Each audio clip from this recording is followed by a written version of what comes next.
West Croydon train station is just a couple of stops from the Adelaide CBD. A few years ago, the plantings here were looking pretty sad. So this community group, Rosetta Street Greening, took ownership of the problem and rejuvenated their local station. The result is a credit to them. Starting 6 years ago with just a few members, they asked the council if they could revamp an area near the station underpass. Mark Gauci is one of the founders of the Rosetta Street Group.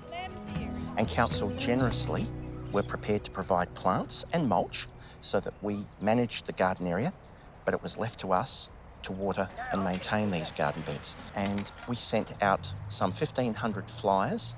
It generated interest of up to 40 people who showed up for a working bee. And then from there, it's just gradually evolved. This is just so wonderful because we get to meet all of our neighbours and people of like mind, and we get to beautify an area which makes it so much more pleasant to live in. They were all interested in their local area, they were all interested in gardening, and they love their morning tea. and that's the favourite part.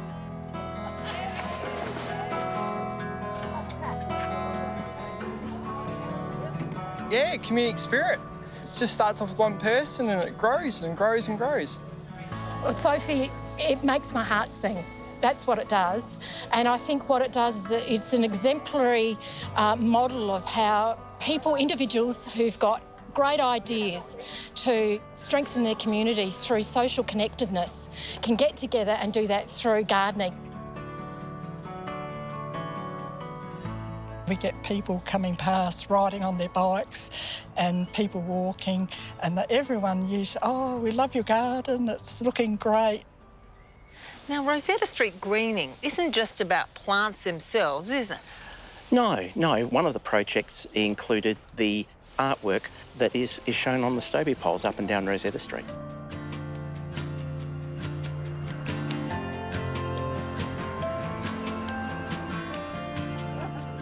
Lara is one of the Stobie pole painters.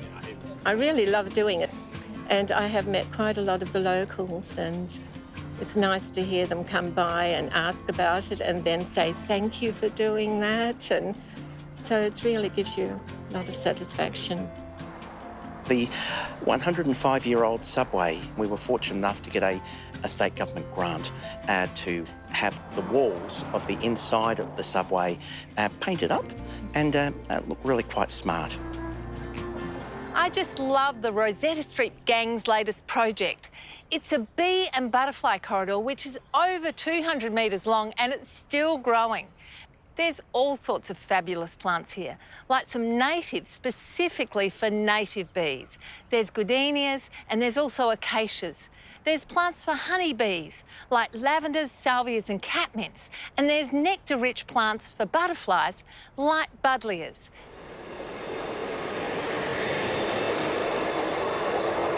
We've probably extended the butterfly corridor now that it goes well past 250 metres. At this point of time, that's probably about our limit. But what we are hoping is that this will now encourage people down the track further to continue that butterfly corridor. And who knows, maybe we can make it all the way down to Port Adelaide. And there's every chance that will happen because many other volunteer groups are collaborating with Railcare and their local councils to do just what Rosetta Street Greening has done. This isn't where it started, is it? Janet Willoughby is Community Planner Open Space with the City of Charles Sturt. There's community gardening groups and individuals as well throughout the city that are doing this sort of thing. Particularly along the railway line, there's great opportunity for corridors, habitat corridors, biodiversity corridors. But I really believe that the community can be a big part of the solution to urban heat and the climate change that we're currently experiencing.